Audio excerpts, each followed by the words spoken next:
In 2025, the K-pop industry watched one of its most shocking controversies unfold. Haknyeon, a familiar face from The Boys, disappeared from the group almost overnight. No farewell, no explanation, only explosive headlines and a storm of rumors that spread faster than the truth could catch up. Now, months later, Haknyeon has stepped forward to finally share his story, his real story, in a candid interview with Billboard. His voice is steady, but beneath it lies months of fear, humiliation, and a battle he never expected to face. The beginning of the storm. The chain of events began innocently. Haknyeon went out to meet friends at a bar, a normal night, loud music, laughter, and a mix of people he barely knew. Among them was Asuka Karara, a former Japanese AV actress he had never met before. They exchanged casual conversation, nothing more. Asuka later confirmed this. They met once, briefly, and certainly not in a romantic or sexual context. But the peace of that night wouldn't last. How a rumor became a weapon. Soon after, articles began circulating claiming Haknyeon had paid for sexual services.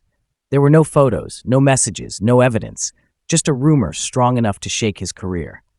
Then came the real shock. His own company, 100, immediately presented him with a termination agreement. It was not a discussion, not a conversation. It was a demand, and behind it was a crushing financial penalty.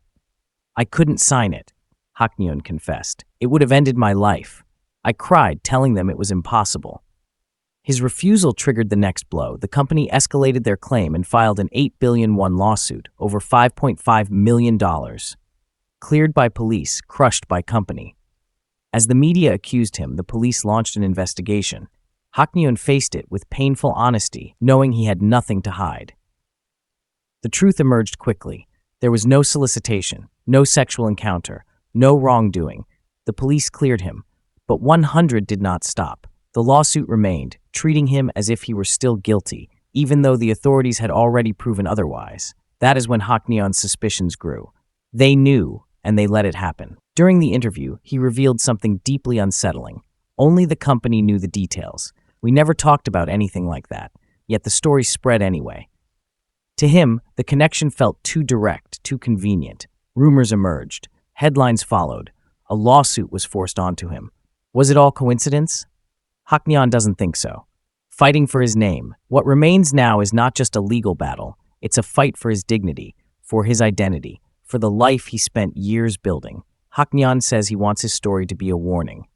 "If I lose this case, companies will keep abusing situations like this. They won't protect their artists." His message isn't bitter, just painfully truthful.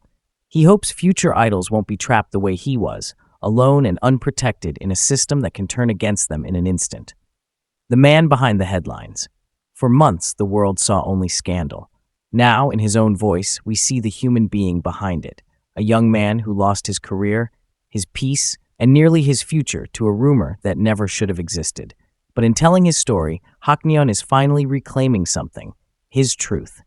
And the world, at last, is listening.